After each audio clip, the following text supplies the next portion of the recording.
கிறிஸ்துவுக்குள் பிரியமானவர்களே, நாம் கடந்த வாரத்திலே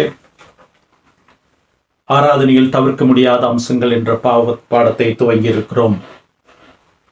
Last week we began our study on the imperatives of worship.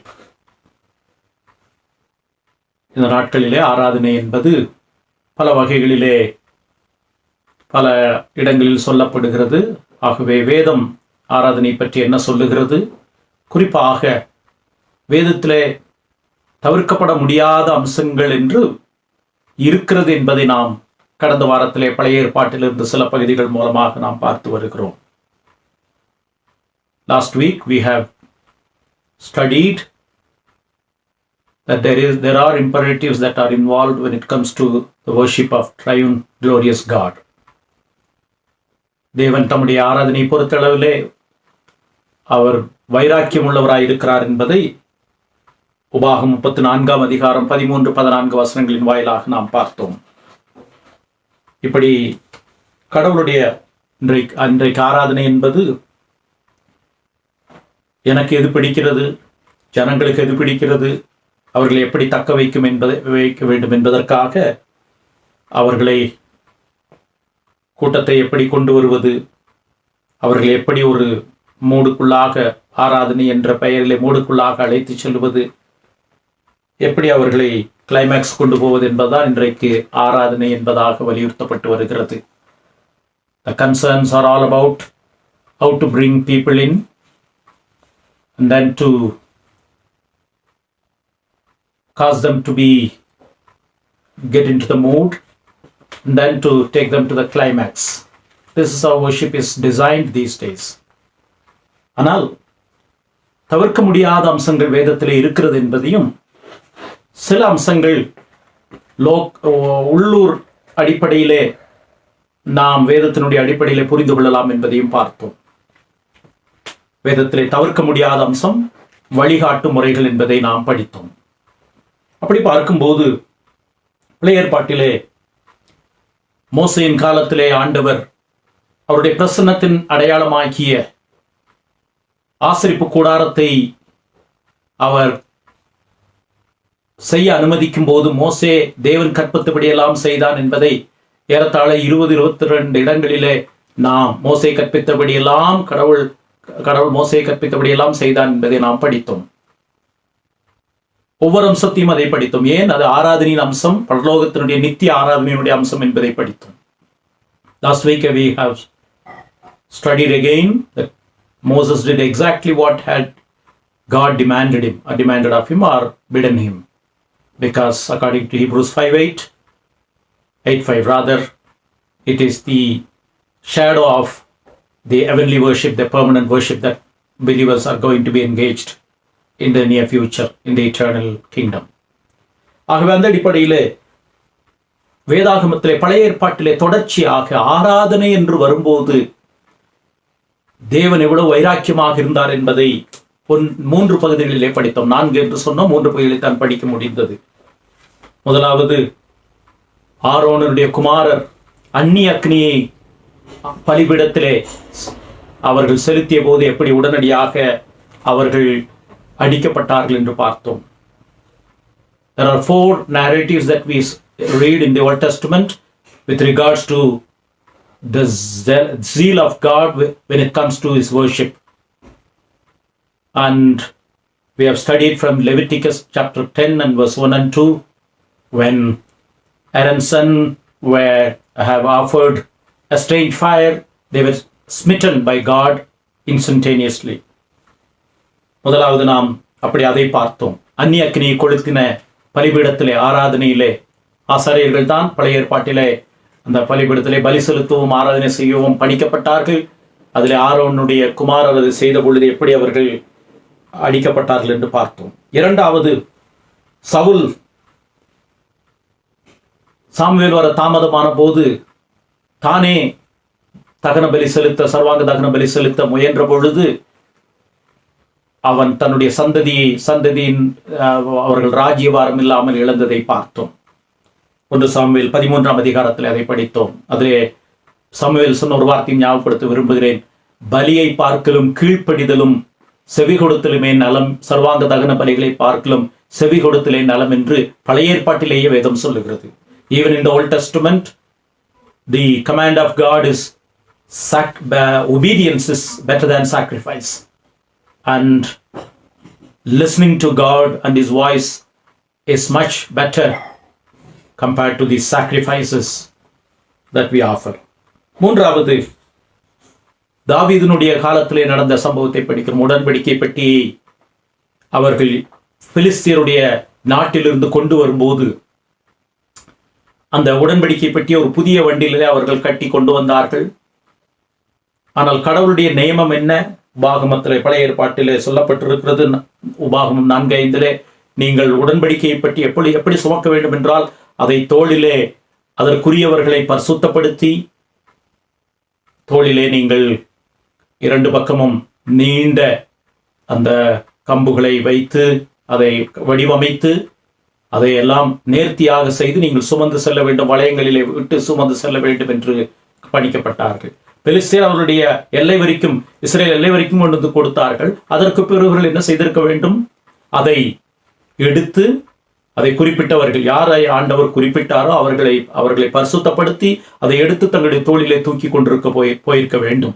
ஆனால் அதே பெலிஸ்தேரிலிருந்து வந்த அதே ரதத்திலே இவர்கள் கொண்டு சென்ற போது அது தள்ளாடின சமயத்திலே ஊசா அதை தடுத்து நிறுத்தும் பொழுது அவன் அடிக்கப்பட்டான். அதற்கு சாமுவேல் கொடுத்த விளக்கத்தையும் நாம் படித்தோம். 1 நாளாகவும் 15ஆம் அதிகாரத்திலே கடவுள் சொன்னபடி, தேவனுடைய நியமப்படி நாம் செய்யாதபடியினாலே இந்த சம்பவம் நடந்தது.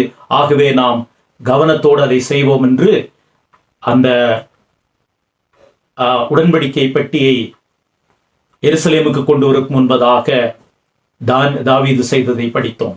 The third instances was how Philistines have brought the Ark of the Covenant. According to their custom, they brought it in a maybe newly built chariot, and then as it entered into the boundary of Israelites, they should have transported that on the shoulders of those who have been sanctified to carry, but they didn't do.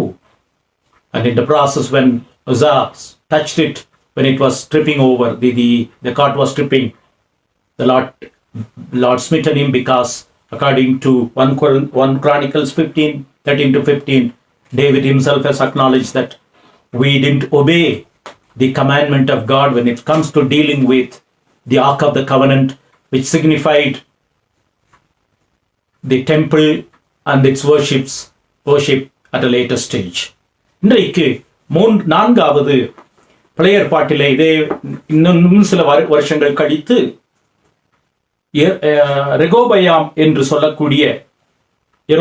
சொல்லக்கூடிய ஒரு அரசன் எப்படி ஆராதனை முறை மாற்ற முயற்சி செய்த பொழுது என்ன நடந்தது என்பதை பார்க்க போகிறோம். இது மிக முக்கியமானது. ஏன் இதை சொல்லிக் கொண்டே இருக்கிறேன் என்றால், ஆராதனை என்பது புதிதாக கண்டுபிடிப்பது கிடையாது என்பதை வலியுறுத்தி கொண்டு வருகிறோம். புதிதாக இன்றைக்கு ஆராதனை கண்டுபிடிக்கிறோம். 2000 வருஷம் அவர்கள் வெளிச்சம் இல்லாதபடியினாலே, கடவுளுடைய வெளிச்சம் இல்லாதபடியினாலே, ஆவியானவருடைய வெளிச்சம் இல்லாதபடியினாலே ஆராதனை அப்படி நடத்தி கொண்டு வந்தார்கள். எங்களுக்கு ஆண்டவர் புதிய வெளிச்சம் கொடுத்திருக்கிறார், ஆகவே நாங்கள் புதிதாக ஆராதனையை கண்டுபிடிக்கிறோம் என்றால், வேதத்திலே தொடர்ச்சியாக பல ஆண்டுகள் இடைவெளி விட்டாலும் கடவுள் தம்முடைய ஆராதனை குறித்த சில அம்சங்களிலே, முக்கியமான அம்சங்களிலே அவர் வைராக்கியமாக இருக்கிறார் என்பதை படிக்கிறோம். There are new innovations that people claim that they have received insight into with regards to the worship of Yahweh. But according to the scriptures, as we have been studying with constant period, with constant gap, yet God was jealous about the aspects that are involved in worship, the elements that are imperative when it comes to the worship of true living God. God is jealous for his worship from Moses period to the period in Saul and then David. Now we move on to the other side. Few years later, how another incident has taken place, where in which the worship of God was profaned and how God dealt with that. சில வருஷங்களுக்கு பிறகு ஆராதனை முறையை மாற்ற முயற்சி செய்த ஒரு மனிதனுடைய வாழ்க்கையின் மூலமாக என்ன நடந்தது என்பதை பார்க்கிறோம். ஒன்று, தயவு செய்து உங்களுடைய வேத புஸ்தகத்தை, இது வேத பாடம், இது ஏதோ பிரசங்கமோ உணர்ச்சியை தூண்டுவதற்கான நேரம் கிடையாது. இதற்கு பெயரே வேத ஆராய்ச்சி. ஆகவே வசனத்தை நாம் கையில் எடுப்பதும் ஒருவேளை நமக்கு வசிர்தால் போட்டு நோட்டு புக்குகளை எடுத்து அதை வசனங்களை குறித்து வைத்து குறிப்புகளை குறித்து வைத்து எல்லாவற்றையும் நாம் கேட்டு உடனடியாக மனதிலே வைத்துக் கொள்ள முடியாது. சொல்லுகிறவர்களுக்கும் அதுதான், கேட்கிறவர்களுக்கும் அதுதான். ஆகவே அதை குறித்து வைத்து வேதத்தினுடைய வெளிச்சத்திலே நேரம் இருக்கும்போது ஆராய்ந்து பார்க்க வேண்டும். இன்றைக்கு 4வது முறையாக என்னவென்று பார்க்கலாம். சில வருஷங்களுக்கு பின்பு நடந்த சம்பவம். தாவீதனுடைய காலத்திற்கு பிறகு சில வருஷங்கள் கழித்து இதே ஆராதனை முறையை மாற்றின ஒரு ராஜாவுக்கு நேரிட்ட அல்லது அந்த சந்ததிக்கு நேரிட்டதை பார்க்கலாம். 1 ராஜாக்கள் 12ஆம் அதிகாரம் 27ஆம் வசனம் முதல் 30ஆம் வசனம் வரைக்கும். The fourth instance that we see today is the incident that has taken place after the division of the kingdom. When after Solomon, we know the kingdom was divided as north and south, and this is what has happened. 1 King 12, chapter 12, verses 27 to 30. யெரொபெயாம் அப்படி நினைத்தான். யெரொபெயாம் என்ற அரசன். சாலமோனுக்கு பிறகு தேசம் 2ஆக பிரிந்தது. சாலமோனுடைய மகன் தென் தேசத்திலே அரசாளுகிறார். வட தேசத்திலே 10 கோத்திரங்களை அடங்கிய வட தேசத்திலே யெரொபெயாம் என்ற அரசன் இருந்தான். அவன் என்ன செய்தான்? தன்னுடைய ஜனங்கள், 27ஆம் வசனத்தை பார்க்கலாம். பழைய ஏற்பாட்டிலே 445வது பக்கம். இந்த ஜனங்கள், அதாவது 10 கோத்திரங்களான வடதேசமாகிய சமாரியாவை தலைநகரமாக கொண்ட இஸ்ரவேல் தேசம். சாலமோனுக்கு பிறகு தேசம் வடதேசம் இஸ்ரவேல் என்றும் தென் தேசம் யூதா என்றும் பிரிந்தது. வடதேசத்திலே 10 கோத்திரங்கள், தென் தேசத்திலே 2 கோத்திரங்கள், யூதா பென்யமின் கோத்திரங்கள் இப்படி கீழே பிரிந்தது. மற்ற கோத்திரங்கள் வடதேசத்திலே பிரிந்தது. அப்ப இந்த 10 கோத்திரத்திற்கு இஸ்ரவேல் வடதேசம் என்று அழைக்கப்பட்ட இந்த தேசத்திற்கு அரசனாகிய யெரொபெயாம் இந்த ஜனங்கள், எந்த ஜனங்கள்? வடதேசமாகிய 10 கோத்திரங்கள் அடங்கிய இஸ்ரவேல் தேசத்தின் ஜனங்கள் எருசலேமில் உள்ள தேவாலயம் எங்க இருக்கிறது? தென் தேசமாகிய எருசலேமில் இருக்கிறது. இப்படி தேசம் பிரிந்து விட்டது. எருசலேமில் உள்ள கர்த்தருடைய ஆலயத்திலே பலிகளை செலுத்த போனால், இது ஆராதனுடைய வழிமுறைகளை பற்றி சொல்லுகிறார். பலிகளை செலுத்த போனால் இந்த ஜனங்களின் இருதயம், எந்த ஜனங்கள்? வடதேசம் சமாரியாவை தலைநகரமாக கொண்ட 10 கோத்திரங்களான இஸ்ரவேல் தேசம். இந்த ஜனங்கள் எருசலேமிலே தேவாலயம் இருக்கிறது என்று அங்கே போனால் இந்த ஜனங்களின் இருதயம் யூதாவின் ராஜாவாகிய அந்த 2 கோத்திரம், தென் தேசம் எருசலேமை தலைநகரமாக கொண்ட தென் தேசம் ஆகிய யூதாவின் ராஜாவாகிய ரெகோபெயாம் என்பது சாலமோனுடைய குமாரன். இவங்களெல்லாம் குறித்து வைத்தால் நாம் படிப்பதற்கு சுலபமாக இருக்கும். ரெகோபெயாம் என்னும் அந்த தங்கள் ஆண்ட வசமாய் திரும்பி, அவர்கள் என்னை கொன்று போட்டு, இந்த இஸ்ரவேல் ஜனங்கள் 10 கோத்திரங்கள் அடங்கிய இந்த மக்கள் என்னை கொன்று போட்டு யூதாவின் ராஜாவாகிய, அதாவது தென் தேசத்து எருசலேமை தலைநகரமாக கொண்ட யூதாவின் ராஜாவாகிய ரெகோபெயாமின் பாரிசமாய் போய்விடுவார்கள் என்று தன் மனதிலே சிந்தித்துக் கொண்டிருந்தான். ஆகையால் ராஜாவானவன் யோசனை பண்ணி பொன்னினால் 2 கன்றுக்குட்டிகளை உண்டாக்கி தன்னுடைய ஜனங்களை பார்த்து, நீங்கள் எருசலேமுக்கு போகிறது உங்களுக்கு வருத்தம், ஆடு நனைகிறது என்று ஓனாய் கவலைப்பட்டது என்று ஒரு பழமொழி நம்முடைய தமிழ் வழக்கத்தில் இருக்கிறது. நீங்கள் எருசலேமுக்கு போகிறது, அவ்வளவு தூரம் நீங்கள் வடதேசத்திலிருந்து தென் தேசம் போவது விருதா, வருத்தமாயிருக்கும். இஸ்ரவேலரே, இதோ இவைகள் உங்களை எகிப்து தேசத்திலிருந்து வரப்பண்ணின உங்கள் தேவர்கள் என்று சொல்லி ஒன்றை பெத்தேலிலும் ஒன்றை தானிலும் ஸ்தாபித்தான். இந்த காரியம் பாவமாயிற்று. ஜனங்கள் இந்த ஒரு கன்றுக்குட்டிக்காக தான் மட்டும் போவார்கள் என்றால் கவனிப்போம். இந்த ராஜா எருசலேமுக்கு தேவாலயத்துக்கு போகிறோம் என்ற பெயரிலே எருசலேமுக்கு போனால் அந்த ராஜாவின் கூடவே இருந்து விட்டு என்னை கொன்று போடுவார்கள் என்று இவன் தெய்வங்களை உண்டாக்குகிறான். இது ஆரோன் மோசே வர கால தாமதமானது என்று அந்த மலையின் அடிவாரத்திலே பொன் கன்று குட்டிகளை செய்து, இவைகள்தான் எகிப்திலிருந்து நம்மை வழிநடத்தின தெய்வங்கள் என்று வணங்க செய்த அதே செயலை போன்றது. இங்கே கவனிப்போம். இப்பொழுது இந்த சம்பவம் எப்படிப்பட்ட பாதிப்பை கொண்டு வந்தது என்று நாம் பார்க்கலாம். இதுல 3 புதுமைகளை அவன் புகுத்தி இருக்கிறான் ஆராதனையிலே. நன்றாக கவனியுங்கள். புதுமை என்பது ஆராதனை பொறுத்தளவிலே அடிப்படை அம்சங்களிலே இருக்க முடியாது என்பதை வலியுறுத்துவதற்காக சொல்ல விரும்புகிறேன். எந்த அடிப்படை அம்சங்களை பின்னாலே பார்க்கிறோம். இப்பொழுது எங்கே தவறு என்பதைத்தான் வேதத்திலே அதை நாம் சுட்டிக்காட்டி கொண்டு வருகிறோம். ஆராதனை என்பது கடவுள் தம்முடைய மகிமையை குறித்து, தம்முடைய மகத்துவத்தை குறித்து ஆண்டவர் தெளிவாக இருக்கிறார். அதிலே நாம் மாறுபட முடியாது. 1 Kings chapter 12. Here is a king, the northern kingdom. Jeroboam, the man who succeeded Solomon after the division of the kingdom.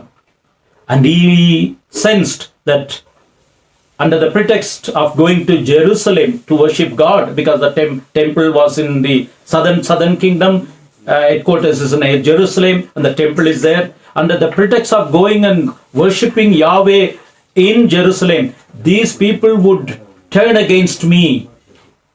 So in order to save his face, in order to save his kingdom, this king, the northern king, whose capital is Samaria and whose people consist 10 tribes of the northern kingdom, he has established a worship center with the golden calf, replica of how Aaron did it during the time of wilderness journey. Now there are 3 innovations that he has introduced into the worship of God, which God didn't design and tell them to do. There are 3 innovations. Right from beginning I've been telling, there are certain imperatives in worship that we cannot invent, we cannot innovate. We are clear about that. God is jealous for his worship. இந்த 3 புதிதான அணுகுமுறைகளை பார்க்கலாம். முதலாவது, அவன் எருசலேமை தவிர 2 இடங்களை ஆராதனைக்கென்று வடிவமைத்தான். 2 new worship centers were established. அதை ஆண்டவர் எருசலேமிலே அதை வைத்திருந்தார். இன்றைக்கு நாம் ஒரு இடத்துக்கு போனால் தான் ஆராதனை என்பதல்ல, ஆனால் சில வழிமுறைகள் ஆராதனையிலே முக்கியம் என்பதற்கு இது வலியுறுத்தப்படுகிறது. 29ஆம் வசனத்தை பார்க்கலாம். ஒன்றை பெத்தேலிலும் ஒன்றை தானிலும் ஸ்தாபித்தான். அது முதலாவது புது அறிமுகம், புது வகையான அந்த ஆராதனையிலே அவன் புகுத்திய புது அறிமுகங்கள். இரண்டாவது 31ஆம் வசனத்தை பாருங்கள். அவன் மேடையாகிய ஒரு கோவிலையும் கட்டி லேவியின் புத்திரராய் இராத ஜனத்தில் ஈனமானவர்களை ஆசாரியனாக்கினான். நன்றாக கவனிப்போம். வேதவசனம் சொல்லுகிறதைத்தான் நாம் கோர்வையாக படித்து வருகிறோம். பழைய ஏற்பாட்டிலே மோசையின் மூலமாக ஆண்டவர் கொடுத்த பிரமாணம் என்ன?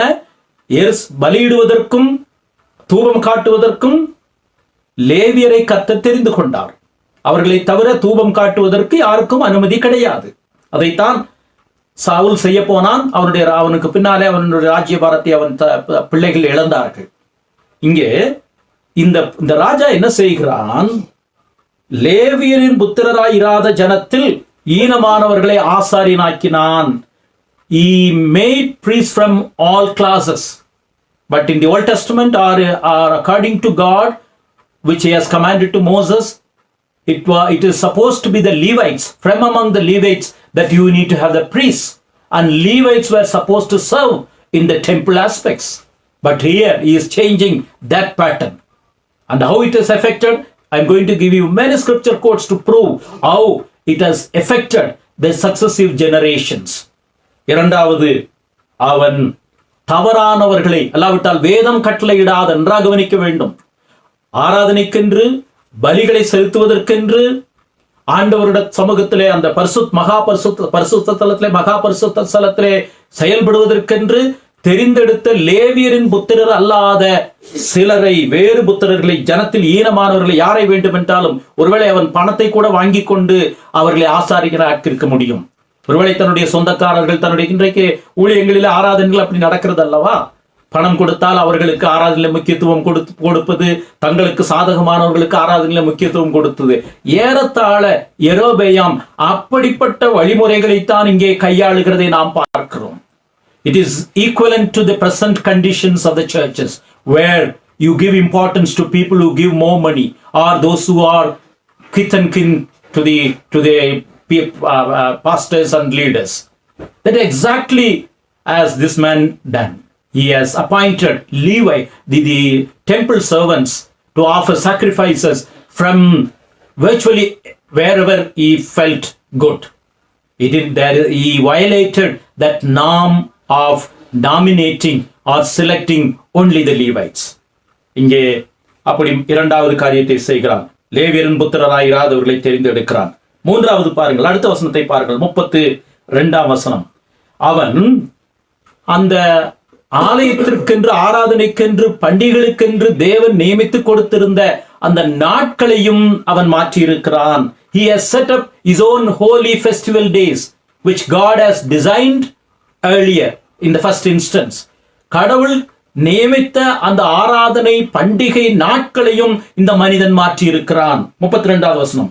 யூதாவில் ஆசரிக்கப்படும் பண்டிகைக்கு ஒப்பாக, ஏறத்தாழ தென் தேசமாகிய எருசலேமிலே பண்டிகை, அந்த பண்டிகையின் நாட்களுக்கு ஒப்பாக 8ஆம் மாதம் 15ஆம் தேதியிலே யெரொபெயாம் ஒரு பண்டிகையும் கொண்டாடி பலிபீடத்தின் மேல் பலியிட்டான். 33ஆம் வசனத்திலே பாருங்கள், அந்த வார்த்தை, கடவுளுடைய வார்த்தை என்ன சொல்லுகிறது அதை பாருங்கள். தன் மனதிலே தானே நியமித்துக் கொண்ட, அந்த வார்த்தையை கவனியுங்கள். What he has designed according to his heart. That's what 1 Kings 12:33 says. He has designed what his heart has suggested, or from his own mind, the date in which the so-called the offering or the festival is to take place. ஆராதனையினுடைய அந்த ஆண்டவர் நியமித்த அந்த நாளையும் பண்டிகையினுடைய வரிசையும் அவன் மாற்றுகிறான். ஏனென்றால் ஆண்டவர் நியமித்த பண்டிகையினுடைய சாரம்சம் 7ஆம் மாதம் 15ஆம் தேதி, லேவியராகமத்திலே 23ஆம் அதிகாரத்திற்கு போனால் படிக்கலாம். 7ஆம் மாதம் 15ஆம் தேதியிலே இந்த பண்டிகை கொண்டாட வேண்டும்.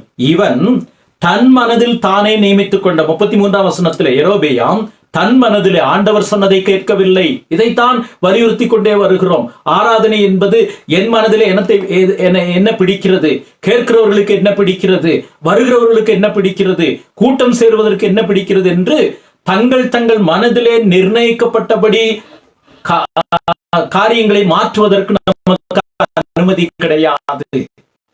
எல்லாவற்றையும், சில காரியங்களை நாம் ஏற்கனவே தேவை இருக்கிறது நாம் மாற்றிக் கொள்கிறோம். ஆனால் அடிப்படை அம்சங்களை மாற்ற முடியாது என்பதைத்தான் வலியுறுத்துகிறேன். There are imperatives that we are not supposed to change when it comes to the worship, pure worship of this holy living God. Jeroboam did exactly that. He has designed a date to celebrate the festival which is in violation of the commandment of God given in recorded in Leviticus 23. இப்படி இந்த 3 வழிமுறைகளையும் மாற்றினான். இப்படி அந்த வார்த்தை கவனிங்கள். தன் மனதிலே தானே நியமித்துக் கொண்ட 8ஆம் மாதத்திலே, முதலாவது அவன் அந்த சிலையை வடிவமைத்தது தவறு. எருசலேமை தவிர தானிலும் பெயர்செபாவிலும் அவன் வைத்தது தவறு. இரண்டாவது, லேவியரை அவன் இல்லாமல் ஆசாரியர்களை தெரிந்தெடுத்தான், அது ஒரு தவறு.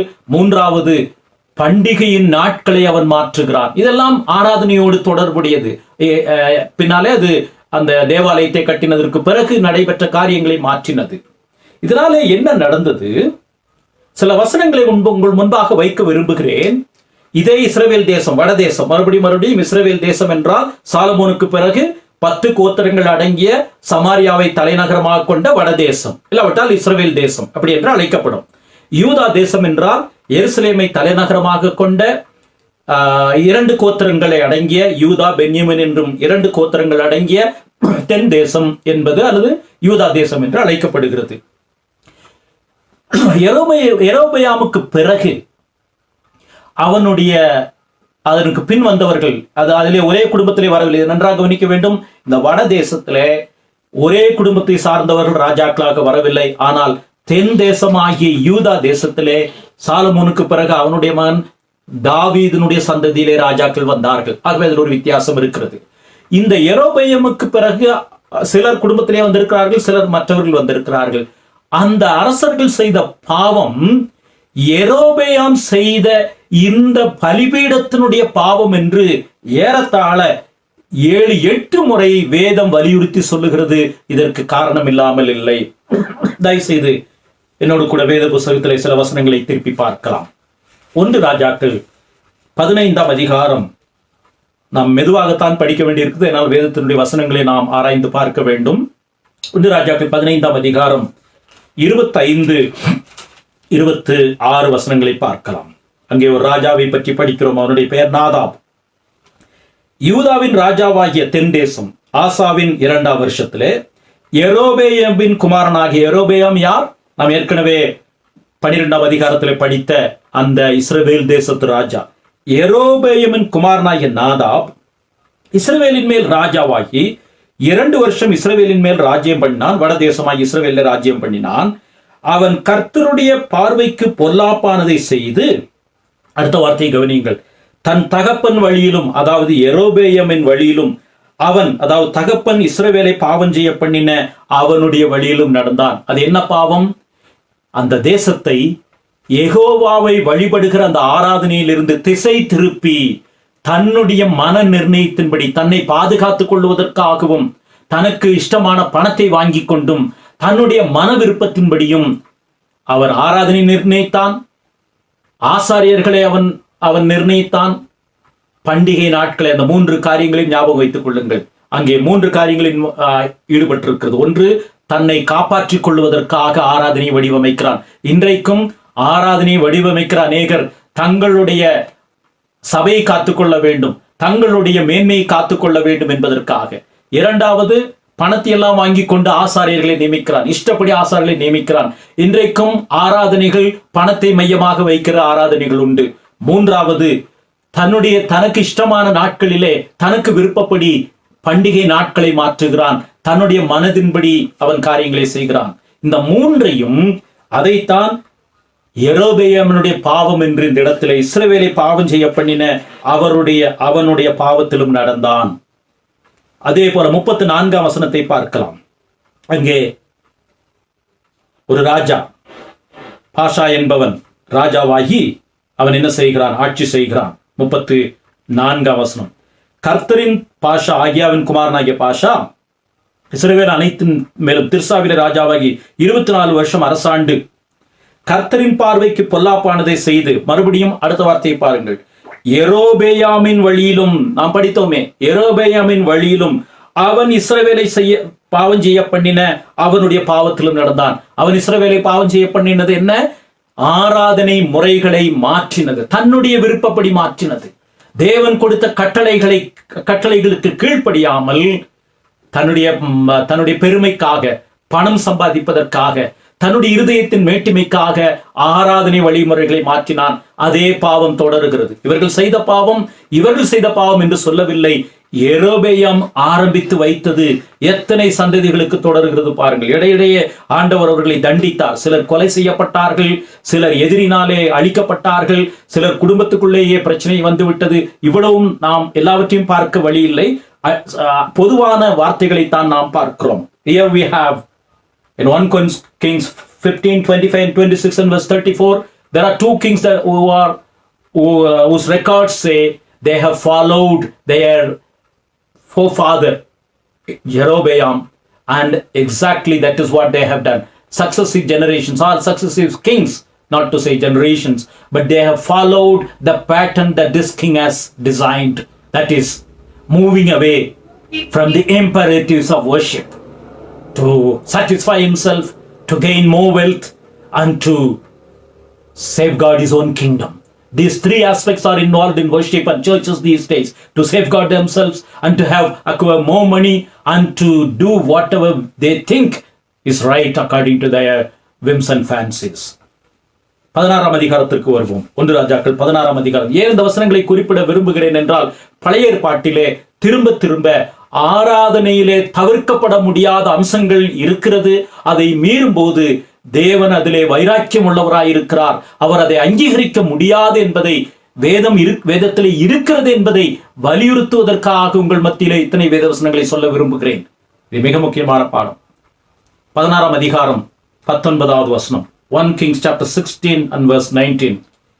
அவன் கர்த்தரின் பார்வைக்கு பொல்லாப்பானதை செய்து, இதற்கு முன்பாக இருக்கக்கூடிய அரசன் சிம்ரி என்று சொல்லக்கூடிய அரசன், அவன் கர்த்தரின் பார்வைக்கு பொல்லாப்பானதை செய்து யெரொபெயாமின் வழியிலும், மறுபடியும் யெரொபெயாமுடைய பெயர் இங்கே பயன்படுத்தப்படுகிறது, யெரொபெயாமின் வழியிலும் அவன் இஸ்ரவேலை பாவம் செய்ய பண்ணின அவன் பாவத்திலும் நடந்ததினால் கட்டிக்கொண்ட அவனுடைய பாவங்களின் நிமித்தம் அப்படி நடந்தது.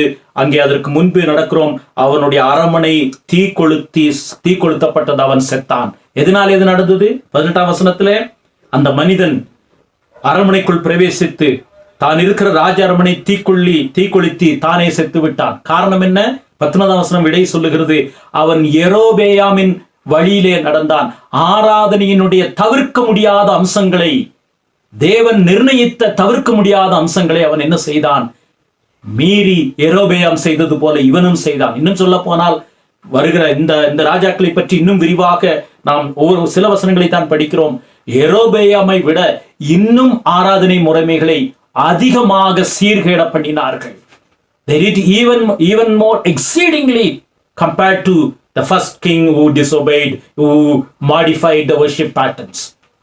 So we are not reading all the scriptures in relation to that. We are reading only a couple of verses to highlight how the imperatives in worship is emphasized time and again, from Deuteronomy to Samuel to Kings to Chronicles and the rest of the scriptures. அதே 1 ராஜாக்கள் 16ஆம் அதிகாரம் 31ஆம் வசனத்தை பார்க்கலாம். 1 Kings chapter 16 and verse 31. There is another instance. Again, this sin's been referred to as the sin of Jeroboam, who violated the imperatives of worship. 1 ராஜாக்கள் 16ஆம் அதிகாரம் 31ஆம் வசனம். நேபாத்தின் குமாரனாகிய, அதாவது உம்ரியின் மகனாகிய ஆகாப், இங்கே ஆகாபை பற்றி நமக்கு சொல்ல வேண்டியதில்லை, ஒரு மோசமான இஸ்ரவேலிலே மோசமான அரசன். அவனும் அவனுடைய மனைவியாகிய யெசபேலும் என்ன செய்தார்கள் என்று நமக்கு தெரியும். ஆகாப் நேபாத்தின் குமாரனாகிய யெரொபெயாமின் பாவங்களில் நடப்பது அவனுக்கு கொஞ்ச காரியம் என்று நினைத்தாற் போல அவன் சீதோனிய ராஜாவாகிய குமாரத்தி ஏசபாலையும் விவாகம் பண்ணினான். அவன் போய் பாகாலையும் சேவித்து அதை பணிந்து கொண்டு தான் சமாரியாவிலே கட்டின பாகாலின் கோவிலில் பாகாலுக்கு பலிபீடத்தை எடுத்தான். There is this king who is going beyond what his forefathers did or his predecessors did. He not only worshipped, he continued the worship of the false kings established by Jeroboam. Even he has taken himself upon the new avatar, new god deities from his wife's side. இங்கே பாருங்கள், அதை எப்படி அவர்கள் இன்னும் மேன்மேலும் அதை சீராக்கி கொண்டு வருகிறார்கள். They are emulating their predecessors. இன்னொரு வசனத்தையும் பார்க்கலாம். 22ஆம் அதிகாரம் 51ஆவது வசனம். 1 ராஜாக்கள் 22ஆம் அதிகாரம் 51ஆம் வசனம். ஏன் இவைகளை இந்த வசனங்களை குறிப்பிட வேண்டியது என்றால், தொடர்ச்சியாக இந்த மீறுதல் என்பது தேவனால் எவ்வளவு கண்காணிக்கப்படுகிறதோ அதை தேவன் ஏன் அங்கீகரிக்கவில்லை என்பதை நாம் பார்க்கிறோம். 1 ராஜாக்கள் 22ஆம் அதிகாரம் 51ஆம் வசனம். 1 Kings chapter 12 verse 51. ஆகாபின் குமாரனாகிய, நாம் ஆகாபை பற்றி ஏற்கனவே படித்தோம், அகசியா யூதாவின் ராஜாவாகிய யோசபாத்தின் 17ஆம் வருஷத்திலே சமாரியா என்றால் மறுபடியும் இஸ்ரவேல் என்ற வடதேசம், அது சமாரியா தலைநகரம். சமாரியாவிலே ராஜாவாகி இஸ்ரவேலின் மேல் 2 வருஷம் ராஜ்யம் பாரம் பண்ணி கர்த்தரின் பார்வைக்கு பொல்லாப்பானதை செய்து தன் தகப்பன் வழியிலும் தன் தாயின் வழியிலும் இஸ்ரவேலை பாவம் செய்ய பண்ணின நேபாத்தின் குமாரன் யெரொபெயாமின் வழியிலும், மறுபடியும் யெரொபெயாம் இங்கே சொல்லப்படுகிறார். அதைத்தான் நீங்கள் கூர்ந்து கவனிக்க வேண்டும் என்று விரும்புகிறேன். யெரொபெயாமின் பாவம் அது என்ன? ஆராதனை வழிமுறைகளை மாற்றினது, கடவுள் நியமிக்காத வழிமுறைகளை ஆராதனையிலே புகுத்தினது, பாகாலை சேவித்து. அப்படி செய்தால் யெரொபெயாம் தன்னுடைய தேசத்திலே கன்றுக்குட்டிகளை நியமித்தான். ஆனால் அதற்கு பின்பு வந்த அரசர்கள் அவனையும் பின்பற்றினார்கள், அவனை விட அதிகமாகவும் பின்பற்றுகிறார்கள். இதுதான் ஆராதனையினுடைய அடிப்படை வழிமுறைகளை, தவிர்க்க முடியாத வழிமுறைகளை மாற்றினால் நடக்கக்கூடிய விபரீதம். If we alter the imperatives of worship which God has designed, that are supposed to be part and parcel of true worship of the living God, our successors would emulate us much more, and they would deviate in a tremendous way. That's what Bible is talking about. That's what we see in the rise of the successive kings after Jeroboam. அதே போல இன்னும் 2 ராஜாக்களுக்கு வரலாம். 2 ராஜாக்கள் 3ஆம் அதிகாரம் 3ஆம் வசனம். 2 Kings chapter 3 and verse 3. We see another king. என்றாலும் இஸ்ரவேலை பாவம் செய்ய பண்ணின நேபாத்தின் குமாரனாகிய யெரொபெயாமின் பாவங்களை மறுபடியும் எத்தனை வருஷங்கள் கழித்து, ஏறத்தாழ 40-50 வருஷங்கள் கணக்கு போட்டாலும் ஏறத்தாழ அந்த 50 வருஷங்களுக்கு பிறகும் தேவனுடைய தீர்க்கதரிசிகள் யெரொபெயாமை ஞாபகப்படுத்துகிறார்கள். அவன் ஆராதனையினுடைய வழிமுறைகளை மாற்றினதை ஞாபகப்படுத்துகிறார்கள். யெரொபெயாமின் பாவங்களை அவன் விட்டு நீங்காமல் அவைகளிலே சிக்கிக் கொண்டிருந்தான். வேதவாக்கியம் பயன்படுத்துகிற வார்த்தை பாருங்கள். He was entangled in that false worship that the king Jeroboam has installed. He was entangled. He couldn't come out because it was such an attraction to be involved in false worship. அவன் சிக்கிக் கொண்டிருந்தான். 10ஆம் அதிகாரம் 29வது வசனம். 2 ராஜாக்கள் 10ஆம் அதிகாரம் 29வது வசனம். எத்தனை வருஷங்களாக இதனுடைய தாக்கம் தொடர்கிறது என்று பாருங்கள். அதை ஆண்டவர் எப்படி கண்டிக்கிறார் என்பதை இடைப்பட்ட வசனங்களிலே படித்தால் தெரியும். எல்லாவற்றையும் நாம் படிக்க நேரம் இல்லை. ஆனாலும் பெத்தேலிலும் தானிலும் வைத்த பொன் கன்று குட்டிகளால் இன்றைக்கு வரைக்கும் தொடர்கிறது. ஏறத்தாழ 60-70 வருஷம் ஆகிவிட்டது. யெரொபெயாம் வைத்த அந்த ஆராதனை வழிமுறை இன்றைக்கும் தொடர்கிறது. பொன் கன்று குட்டிகளால் இஸ்ரவேலை பாவம் செய்ய பண்ணின நேபாதின் குமாரனாகிய யெரொபெயாமின் பாவங்களை யெகூ விட்டு விலகவில்லை. Here again we are.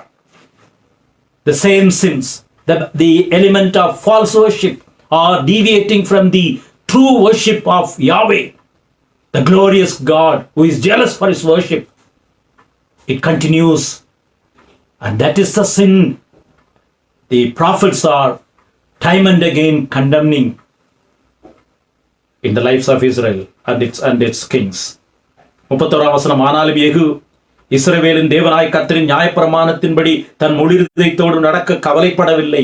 He was not even bothered to listen to the precepts of God of Israel. இஸ்ரவேலை பாவம் செய்ய பண்ணின யெரொபெயாமின் பாவங்களை விட்டு அவன் விலகவும் இல்லை. தயவுசெய்து மன்னித்துக் கொள்ளுங்கள், இத்தனை வசனங்களை நான் சொல்வதற்கு காரணம், வேதம் முழுவதும் பல காலகட்டங்களிலே தேவன் தம்முடைய ஆராதனை வழிமுறைகளை பொறுத்தளவிலே வைராக்கியம் உள்ளவராய் இருந்திருக்கிறார். அது வலியுறுத்தப்படுது. புதிய ஏற்பாட்டிலும் நாம் ஆண்டவர் சித்தமானால் பார்க்க இருக்கிறோம். இன்றைக்கு நேரம் இருக்கிறதோ தெரியவில்லை. சில வசனங்களை நான் உங்கள் மத்தியிலே குறிப்பிட விரும்புகிறேன். தயவுசெய்து குறித்து வைத்துக் கொள்ளுங்கள். ஏறத்தாழ யெரொபெயாமினுடைய பாவம் என்பது இந்த வசனங்களிலே தொடர்ந்து வருகிறது. சில வசனங்களை குறிப்பிட விரும்புகிறேன். தயவுசெய்து குறித்து வைத்துக் கொள்ளுங்கள். 2 ராஜாக்கள் 13ஆம் அதிகாரம் 2-11 வசனங்கள். 2 ராஜாக்கள், இதே 2 ராஜாக்கள் அத்தனை அதிகாரம் இருக்கிறது. 13, 2ஆம் வசனம், 11ஆம் வசனங்கள். அதே போல 14ஆம் அதிகாரம் 29வது வசனம். 14ஆம் அதிகாரம் 29வது வசனம். மறுபடியும் அங்கே யெரொபெயாமினுடைய அந்த செயல்பாட்டை நாம் பார்க்கிறோம். அவர்களுடைய பாவத்தினுடைய அகோரத்தை நாம் பார்க்கிறோம். 24வது வசனம், மன்னிக்கவும், 14:24. கர்த்தரின் பார்வைக்கு பொல்லாப்பானதை செய்தான். இஸ்ரவேலை பாவம் செய்ய பண்ணின நேபாத்தின் குமாரனாகிய யெரொபெயாமின் பாவங்கள் ஒன்றையும் அவன் விட்டு விலகவில்லை. அது மிக முக்கியமானது, ஆராதனை வழிமுறைகள். 15ஆம் அதிகாரம் 9வது வசனம், 18வது வசனம், 24வது வசனம். 15ஆம் அதிகாரம் 9ஆம் வசனம், 18ஆம் வசனம், 24வது வசனம். 17ஆம் அதிகாரம் 21, 22 வசனங்கள். ஏறத்தாழ 15 வசனங்கள் யெரொபெயாமினுடைய பாவத்தை சுட்டி காண்பிக்கிறது. For about 15 verses that we have just read, or we couldn't read, we see how the prophets of God warning Israelites are describing the deviation of the true worship of God. எப்படி கடவுளை விட்டு ஆராதனையுடைய வழிமுறைகளை மாற்றினதை யெரொபெயாமினுடைய பாவம் என்று சொல்லுகிறதை நாம் கவனித்தோம். அதனுடைய விளைவுகள் நாம் ஒரு மனிதனை படித்தோம். அவன் தற்கொலை செய்து கொண்டான்.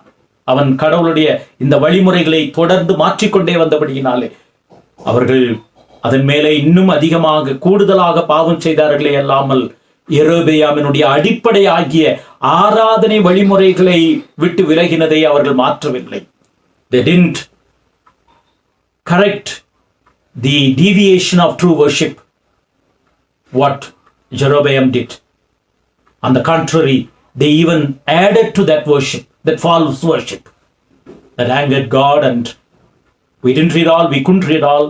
There were serious consequences as a result of their disobedience in the aspect of worship that they have profaned. இதை தொடர்ந்து எரேமியா காலத்திலும் அது இருந்தது என்பதை நாம் பார்க்கிறோம். 1-2 வசனங்களை பார்க்கலாம். எரேமியாவுடைய காலத்திலும் இந்த அடிப்படை ஆராதனை வழிமுறைகள் எப்படி தவறாக பயன்படுத்தப்பட்டது, அதற்கு காரணம் என்ன என்று படிக்கலாம். நான் ஏன் இத்தனை வருஷங்களை இடைவெளி விட்டு சொல்லுகிறேன் என்று சொன்னால், இத்தனை காலகட்டங்களிலும் ஆராதனையை பொறுத்தளவிலே தேவன் வைராக்கியம் உள்ளவராய் இருக்கிறார் என்பதை. எரேமியா 7ஆம் அதிகாரம் ஒரு நல்ல ஒரு அதிகாரம். ஏன் இதை சொல்லுகிறேன் என்று சொன்னால், இது கர்த்தருடைய ஆலயத்தை பற்றி வாசலிலே நின்று எரேமியா பேசுகிற வசனம். எரேமியா 7ஆம் அதிகாரம். எரேமியா 7ஆம் அதிகாரத்திற்கு ஒரு மிக முக்கியமான ஒரு பின்னணி இருக்கிறது. நன்றாக கவனிப்போம். நான் ஏற்கனவே சொன்னேன், சாலமோனுக்கு பிறகு தேசம் 2ஆக பிரிந்தது. வடதேசம் 10 கோத்திரங்கள் இஸ்ரவேல் தேசம் என்று அழைக்கப்பட்டது. வடதேசம் இஸ்ரவேல் தேசம், சமாரியா அதுக்கு தலைநகரம். தென் தேசம் தெற்கு யூதா தேசம் என்று அழைக்கப்பட்டது, தென் தேசம் என்று சொல்லப்பட்டது. எருசலேம் அதற்கு தலைநகரம். 2 கோத்திரங்கள், யூதா, பென்யமின். இந்த வட கோத்திரம், யெரொபெயாமினுடைய பாவத்தை படித்தோமே, அந்த வட கோத்திரம் கிமு 722வது வருஷம், கிமு 722வது வருஷம் அசீரியா ராஜாவினால் அழிக்கப்பட்டு சிறைப்பிடித்துக் கொண்டு போகப்பட்டார்கள். கிமு 722 வசனம் இதை குறித்து வைத்துக் கொண்டால் நல்லது கூட. 722வது வருஷம் அசீரியர்கள் வந்து வடதேசமாகிய இந்த 10 கோத்திரங்களாகிய சமாரியாவை தலைநகரமாக கொண்ட தேசத்தை பிடித்து போய்விட்டார்கள். அதை எங்கே படிக்கிறோம்? அதற்கும் வேத ஆதாரத்தை சொல்ல விரும்புகிறேன். 2 ராஜாக்கள் 18ஆம் அதிகாரத்திலே அது சொல்லப்பட்டிருக்கிறது. அசீரியர்கள் எப்படி இந்த இஸ்ரவேல் தேசத்துக்கு விரோதமாக வந்து அவர்களை சிறைப்பிடித்துக் கொண்டு போனார்கள்.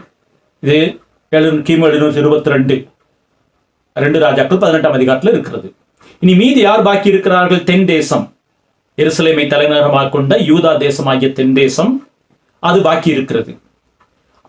இந்த வடதேசம் சிறைப்பிடிக்கப்பட்டு போன காலத்திலே ஒரு சம்பவம் நடந்தது. அப்பொழுது இந்த வடதேசம் சிறைப்பிடிக்கப்பட்டு போன காலத்திற்கு பிறகுதான் எரேமியா தீர்க்க தரிசனம் உரைக்கிறார். இதை கவனிக்க வேண்டும். எரேமியா தீர்க்க தரிசனம் உரைக்கும் போது இந்த தென் தேசத்திலே இருந்த அங்கே இருந்த பொய் தீர்க்கதரிசிகள், அந்த வசனத்தை அந்த அதிகாரத்தில் 1 குறிப்பிட விரும்பு, அது பின்னணி சொல்லிவிட்டு வசனத்திற்குள்ளாக போகலாம். தென் தேசமாகிய இந்த யூதா தேசத்திலே இருந்த, எருசலேமை தலைநகரமாக கொண்ட தேசத்திலே இருந்த பொய் தீர்க்கதரிசிகள் என்ன சொன்னார்கள்? இந்த வடதேசம் கிமு 722 ஏன் அசீரியர்களால் பிடித்து போகப்பட்டது என்றால், அங்கே தேவாலயம் கிடையாது. நமக்கு தேவாலயம் இருக்கிறது, அது உண்மைதான். தென் தேசத்திலே தான் தேவாலயம், எருசலேம் தேவாலயம் இருக்கிறது. நமக்கு தேவாலயம் இருக்கிறது. ஆகவே நம்மை யாரும் சிறைப்பிடித்து போக முடியாது, தேவாலயம் நமக்கு இருக்கிறபடியினாலே நாம் பாதுகாக்கப்பட்டிருக்கிறோம் என்று பொய் தீர்க்கதரிசிகள் தீர்க்க தரிசனம் உரைத்துக் கொண்டிருந்தார்கள்.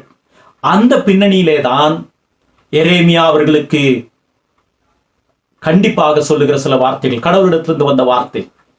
ஆனால் பின்னாளிலே கிமு 586 பாபிலோனியர்கள் வந்து எருசலேம் நகரத்தை தீக்கிரையாக்கி தேவாலயத்தினுடைய பொருட்களை எல்லாம் எடுத்துக்கொண்டு போனது கிமு 586ஆம் ஆண்டிலே நடந்தது. அது வேதத்திலே 2 ராஜாக்கள் 25ஆம் அதிகாரத்திலே எழுதப்பட்டிருக்கிறது. இதற்கு வேதத்திலே ஆதாரம் இருக்கிறது. முதல் அசீரியர்கள் பிடித்து போனது 2 ராஜாக்கள் 18ஆம் அதிகாரம், வடதேசத்தை பிடித்து போனது. தென் தேசமாகி யூதாவை பாபிலோனியர்கள், அசீரியர்கள் அல்ல, அதற்கு பிறகு பாபிலோனிய ராஜ்யம் சாம்ராஜ்யம் விரிவடைந்து விட்டது. பாபிலோனியர்கள் கிமு 586ஆம் வருஷம் இந்த எருசலேம் நகரத்தை, இவர்கள் தேவாலயங்களை காப்பாற்றும் என்று சொன்னார்களே, அந்த தேவாலயத்தை தீக்கிரையாக்கி பாபிலோனியர்கள் வந்து இவர்களை சிறைப்பிடித்து போனார்கள். இந்த 2க்கும் இடைப்பட்ட காலத்திலே, கிமு 786க்கும் கிமு 522ஆம் ஆண்டு சமயத்திலே இருந்த இடைப்பட்ட காலத்திலே, கிமு 500-600 சமயத்திலே எரேமியா தீர்க்க தரிசனம் உரைக்கிறார். கர்த்தருடைய ஆலயம், கர்த்தருடைய ஆலயம், கர்த்தருடைய ஆலயம் என்று இந்த பொய் தீர்க்கதரிசிகள் சொல்லுகிறார்கள், அதை நம்பாதிருங்கள் என்று சொல்லுகிறார். இப்பொழுது வசனத்தை பார்க்கலாம். எரேமியா 7 அதிகாரத்துக்கு தயவுசெய்து திருப்பிக் கொள்ளுங்கள். Jeremiah 7 is the recorded event of Jeremiah's prophecy during the intermediate period between BC 722 and BC 586. What's the significance of these 2 days? BC 722, as I told you earlier, the northern kingdom, which is otherwise known as Kingdom of Israel, which constitute 10 tribes, and the capital is Samaria. They were taken into captive by the Assyrians in the year BC 722. That is clearly recorded in 2 Kings chapter 18. If you read 2 Kings 18, you see how the northern kingdom, the kingdom of Israel of 10 tribes as the headquarters in Samaria, were taken into captivity. And Jeremiah was prophesying because this southern kingdom, the people, the false prophets in the southern kingdom, which has 2 tribes, the headquarters is Jerusalem, and the kingdom is also known as the kingdom of Judea, the southern kingdom. The false prophets said, you know why the northern kingdom were taken into captivity by the Assyrians in BC 722? Because they did not have the temple as we have. That's true, the temple was in Jerusalem. But the false prophets were giving the notion, because we have the temple with us in Jerusalem, no one dare to touch us. We would not be taken into captivity. But that was wrong. In 586 BC, it's no longer the Assyrians. The Babylonian kingdom has overtaken them. Babylonians took over the city of Jerusalem, sieged it, and demolished the entire city and its walls. And even they have taken the things from the temple. That is recorded in 2 Kings chapter 25. So between this period, Jeremiah is prophesying, because the false prophet said the northern kingdom was taken into captive because they didn't have the temple, but we have the temple, so we are safeguarded. No, says Jeremiah. Don't believe that the temple, just because you have the temple situated in Jerusalem, would safeguard you. What you are doing is, you are profaning the temple itself. நீங்கள் இந்த எருசலேமிலே தேவாலயம் இருக்கிறபடியினாலே நாங்கள் பாதுகாக்கப்படுகிறோம் என்று சொல்லி தேவாலயத்தை நம்பிக்கொண்டிராதிருங்கள். இந்த தேவாலயத்தை நீங்கள் அசுத்தமாக்கி கொண்டிருக்கிறீர்கள், ஆராதனையை நீங்கள் அசுத்தமாக்கி கொண்டிருக்கிறீர்கள் என்று சொல்லுகிறார். இன்றைக்கு இதுதான் இந்த எரேமியா 7 அதிகாரம் இன்றைய அநேக ஆராதனைகளுக்கு நல்ல ஒரு எடுத்துக்காட்டு. கர்த்தரால் எரேமியாவுக்கு உண்டான வசனம், எரேமியா 7 அதிகாரம். நீ கர்த்தருடைய ஆலயத்தின் வாசலில் நின்று அங்கே கூறி சொல்ல வேண்டியது என்னவென்றால், கர்த்தரை பணிந்து கொள்ள இந்த வாசல்களுக்குள்ளே பிரவேசிக்கிற யூத ஜனங்கள் ஆகிய, அதாவது தென் தேசத்து மீதியாயிருக்கக்கூடிய அந்த 2 கோத்திர ஜனங்கள் ஆகிய நீங்கள் எல்லாரும் கர்த்தருடைய வார்த்தையை கேளுங்கள். என்ன வார்த்தை? உங்கள் இருதயங்களையும் உங்கள் கிரியைகளையும் சீர்படுத்துங்கள். 4 வசனம், கர்த்தரின் ஆலயம், கர்த்தரின் ஆலயம், கர்த்தரின் ஆலயமே இதுவே என்று சொல்லி பொய் வார்த்தைகளை நம்பிக்கொள்ளாதிருங்கள். யார் அந்த பொய் வார்த்தையை சொன்னது? பின்னாலே சொல்லுகிறார் பாருங்கள். 9 வசனத்தை பார்க்கலாம். அன்றைய ஆராதனை முறை எப்படி இருந்தது? ஏன் ஆண்டவர் அதை கண்டித்தார்? பல வருஷங்களுக்கு பிறகு, நீங்கள் திருடி, கொலை செய்து, விபசாரம் பண்ணி, பொய்யானையிட்டு, பாகாலுக்கு தூபங்காட்டி, நீங்கள் அறியாத அந்நிய தேவர்களை பின்பற்றி பிற்பாடு வந்து இதையெல்லாம் செய்துவிட்டு, திங்கட்கிழமையிலிருந்து சனிக்கிழமை வரைக்கும் இவைகளை எல்லாம் செய்துவிட்டு, அந்த காலத்துல சனிக்கிழமை ஓய்வு நாள், திங்கட்கிழமையிலிருந்து ஞாயிற்றுக்கிழமை வரைக்கும் இவைகளெல்லாம் செய்துவிட்டு பிற்பாடு ஓய்வு நாளிலே என் நாமம் தரிக்கப்பட்ட 10 வசனம், இந்த ஆலயத்திலே எனக்கு முன்பாக நின்று இந்த அருவருப்புகளை எல்லாம் செய்வதற்காக விடுதலை பெற்றோம் என்று சொல்வீர்களோ? இதுதான் இன்றைக்கு ஆராதனை. இன்றைக்கு ஆராதனை எப்படி போய்கொண்டிருக்கிறது? திங்கட்கிழமையிலிருந்து சனிக்கிழமை வரைக்கும் நீங்கள் எப்படியும் வாழுங்கள், எதை வேண்டுமென்றாலும் பேசுங்கள், எப்படியும் சம்பாதியுங்கள். ஞாயிற்றுக்கிழமை நீங்கள் ஆராதனைக்கு வந்து காணிக்கை கொடுத்தால் போதும், சில வார்த்தைகளை பேசினால் போதும், இதை இப்படி நாங்கள் சொல்லுகிறதை செய்தால் போதும், கடவுள் உங்களை ஆசீர்வதிப்பார் என்று சொல்லுகிற ஆராதனை வழிமுறைகள் தான் இன்றைக்கு பெருகி கொண்டிருக்கிறது.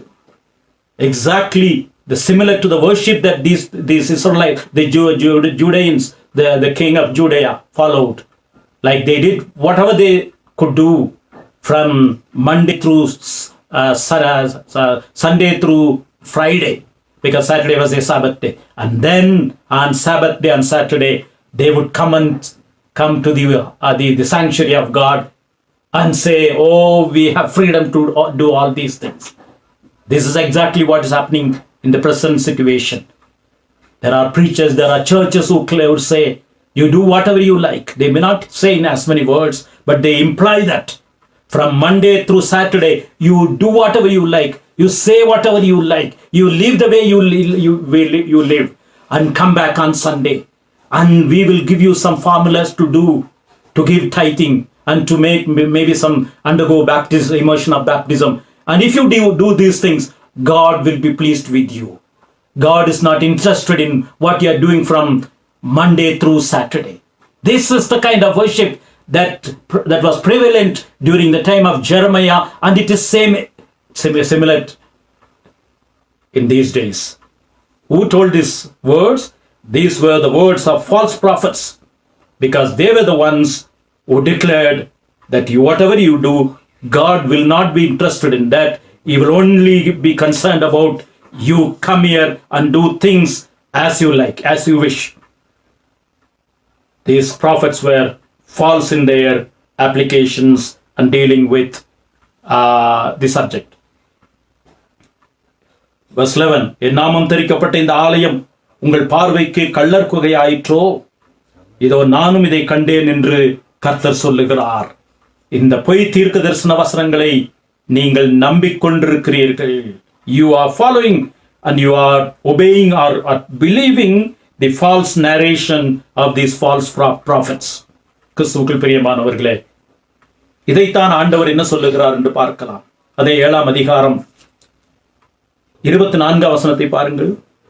அவர்களோ, அந்த ஜனங்களை பற்றி சொல்லுகிறார், அதை கேளாமலும் தங்கள் செவியை சாயாமலும் போய் தங்கள் பொல்லாத இருதயத்தின் யோசனைகளின்படியும் கடினத்தின்படியும் நடந்து முன்னிட்டு அல்ல பின்னிட்டே போனார்கள். They are not going forward but going backward.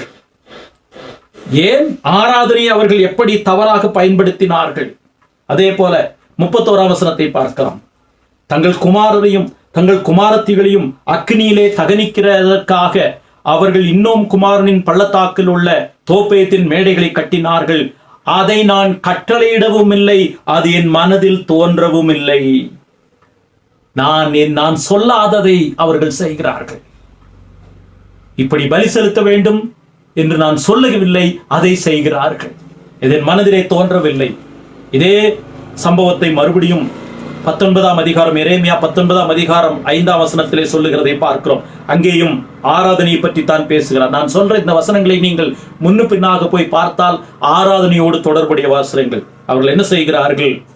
எரேமியா 19ஆம் அதிகாரம் 5வது வசனம், தங்கள் பிள்ளைகளை பாகாலுக்கு தகன பலிகளாக தகனிக்கும்படி பாகாலின் மேடைகளை கட்டினபடியினாலும் இப்படி வரப்பண்ணினேன். இவைகளை நான் கற்பித்ததும் இல்லை, சொன்னதும் இல்லை, இவைகளின் இருதயத்தில் தோன்றினதும் இல்லை. நான் சொல்லவில்லை, தேவனுடைய வார்த்தை சொல்லுகிறது. எரேமியாவின் மூலமாக கர்த்தர் சொல்லுகிறார். அவர்கள் பலிபீடங்களை கட்டுகிறார்கள், தங்களுடைய இஷ்டப்படி கட்டுகிறார்கள். இதை நான் சொல்ல கிடையாது, இதை நான் வகையறுத்தது கிடையாது. Time and again the God of Israel through the prophets reminding them how they were profaning the worship of God, true worship, by doing according to their desires and whims and fancies. This is what we say the imperatives of worship. ஆராதனையிலே தவிர்க்க முடியாத அம்சங்கள் என்பதை இதைத்தான் நாம் எது என்று சொல்லுகிறோம். நான் சொல்லாததை செய்கிறார்கள் என்பதாக வேதத்திலே சொல்லப்பட்டிருக்கிறது. நாம் நினைக்கிறோம் பழைய ஏற்பாட்டிலே தான் இது சொல்லப்பட்டிருக்கிறது, புதிய ஏற்பாட்டிலே அப்படி ஒன்றும் வரைமுறை இல்லை என்று சொல்லி ஒரு வசனத்தை குறிப்பிட விரும்புகிறேன். 1 கொரிந்தியர் 11ஆம் அதிகாரம் 27ஆம் வசனத்திலிருந்து 30ஆம் வசனம் வரைக்கும், 1 கொரிந்தியர் 11ஆம் அதிகாரம் 27லிருந்து 30 வரைக்கும், 1 ராஜாக்கள் 11:27-30 வரைக்கும். நீங்கள் கூடி வரும்போது நன்றாக கவனிக்க வேண்டும். 20ஆம் வசனத்தை பாருங்கள். நீங்கள் கூடி வரும்போது, ஆராதனைக்கு கூடி வருவது என்பது கார்ப்பரேட் வர்ஷிப், கூடி வருகிற ஆராதனை பற்றி சொல்லுகிறார். நீங்கள் கூடி வரும்போது கர்த்தருடைய பந்தியை நீங்கள் அனுசரிக்கிற விதத்தை எல்லாம் சொல்லிவிட்டு கடைசியில் என்ன சொல்லுகிறார்? 30ஆம் வசனத்தை பார்க்கலாம். நீங்கள் கூடி வரும்போது, மறுபடியும் கூடி வருவது என்பது கார்ப்பரேட் வர்ஷிப், கூடி வருகிற ஆராதனை பற்றி நாம் பேசிக் கொண்டிருக்கிறோம். இது நிமித்தம் உங்களில் அநேகர், அந்த வழிமுறைகளை அவர்கள் மாற்றின பொழுது, சரியாக செய்யாத பொழுது, உங்களில் அநேகர் பலவீனரும் வியாதி உள்ளவர்களுமாயிருக்கிறார்கள், அநேகர் நித்திரையும் அடைந்திருக்கிறார்கள். இதே வார்த்தையைத்தான் பழைய ஏற்பாட்டிலே அந்த இடத்திலே நாம் பார்க்கிறோம். ஆகவே தயவுசெய்து பழைய ஏற்பாட்டிலே மாத்திரம் இது நடந்தது, புதிய ஏற்பாட்டிலே நடக்காது என்று நினைக்க வேண்டாம். ஆண்டவர் கிருபையாக நம்மை ஜீவனோடு வைத்திருக்கிறார். அவருடைய ஆராதனை முறைகளை மனிதன் தன்னுடைய இஷ்டப்படி மாற்றினதற்கு பிறகும் தேவன் கிருபையாக நம்மை தாங்கி வருகிறார் என்பதுதான் உண்மை. நான் செய்கிறது சரி என்பதனாலே தேவன் எனக்கு ஜீவனை கொடுக்கவில்லை என்பதை நினைவிலே வைக்க வேண்டும். ஆகவே நாம் நினைக்கிறோம் பழைய ஏற்பாட்டிலே மாத்திரம் இது இருக்கிறது, புதிய ஏற்பாட்டிலே அது இல்லை என்று சொல்லி. இதுல ஒரு 2 காரியங்களை சொல்லுகிறார்கள். என்ன சொல்லுகிறார்கள்? அந்த நிறைய காரியங்கள், நிறைய வசனங்களை சொல்லுகிறார். 2 வசனங்களை மாத்திரம் கோடிட்டு காண்பிக்க விரும்புகிறேன். ஆண்டவர் சித்தமானால் அடுத்த புதன்கிழமை பார்க்கலாம். தாவீது நடனம் ஆடினான், ஆகவே நாங்கள் ஆராதனையிலே நடனம் ஆடுகிறோம் என்று சொல்லுகிற ஒரு பழக்கம். There is a claim that David danced in the worship. He didn't do it in worship, but at least the claim is David danced, so we praise God by dancing and making noises and shout. Does it hold any good water? அது சரியானதா? வேதத்தின்படி பார்ப்போமா? அந்த பகுதியை மாத்திரம் நாம் பார்த்து முடிக்கலாம். 2 சாமுவேல் 6ஆம் அதிகாரம் 14ஆம் வசனம். அங்கேதான் தாவீது உடன்படிக்கை பற்றி எடுத்து வரும்போது நடனம் ஆடினான் என்று வேதவசனம் சொல்லுகிறது. 2 சாமுவேல் 6ஆம் அதிகாரம் 14ஆவது வசனம். இங்கே நாம் கவனிக்க வேண்டிய சில பாடங்களை பார்க்கலாம். 2 சாமுவேல் 6:14. அதிக நேரம் எடுப்பதில்லை, 5 நிமிடத்திற்குள்ளாக முடித்து விடலாம். 2 சாமுவேல் 6:14 உடன்படிக்கையை பற்றி எடுத்து வரும்போது தாவீது 14ஆம் வசனத்திலே சணல் நூல் ஏபோத்தை தரித்துக் கொண்டு, அந்த வார்த்தைகளை கவனிக்க வேண்டும். சணல் நூல் ஏபோத்தை தரித்துக் கொண்டு தன் முழு பலத்தோடும் கர்த்தருக்கு முன்பாக நடனம் பண்ணினான். போன வாரம் ஒரு யூடியூப்ல ஒரு நிகழ்ச்சியை பார்க்க வேண்டி இருந்தது.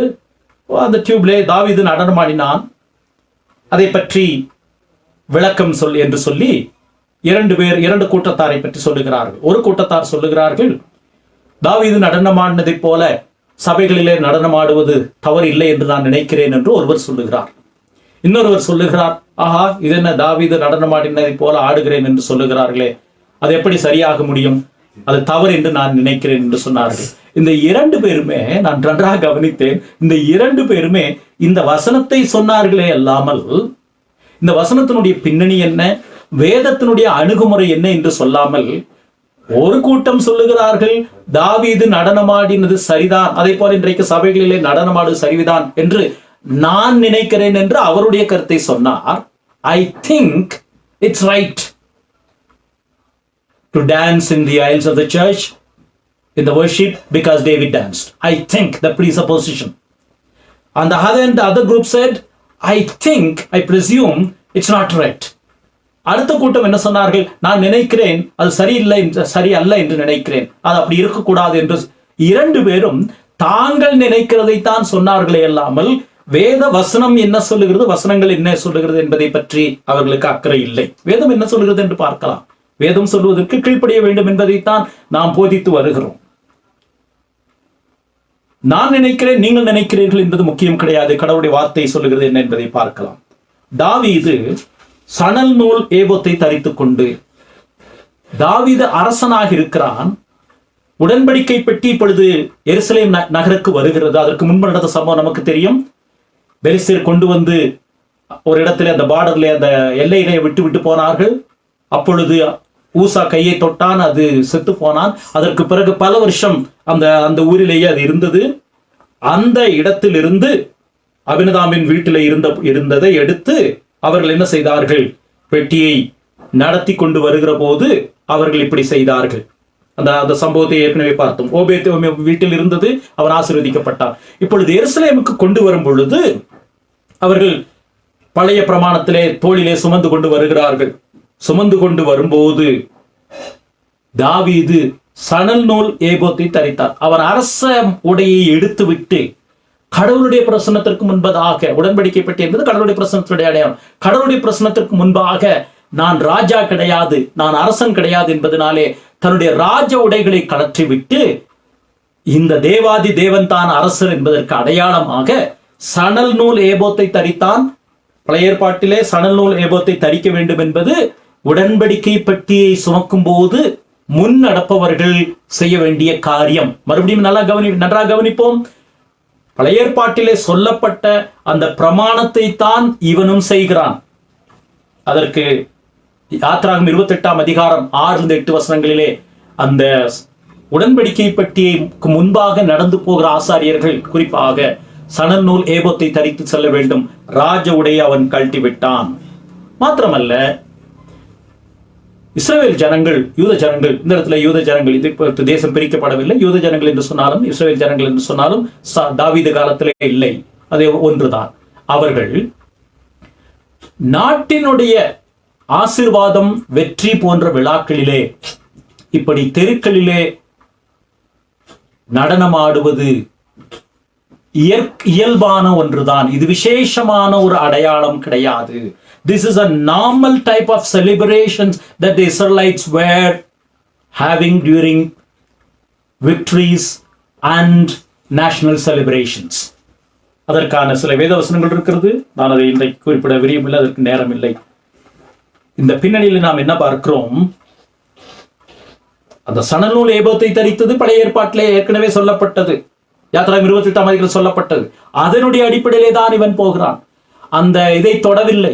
இது அவர்கள் தேசத்தினுடைய வெற்றியின் நாட்களிலே அவர்கள் நடனமாடி செல்லுவதை போலத்தான் அவர்களுடைய தேசத்தினுடைய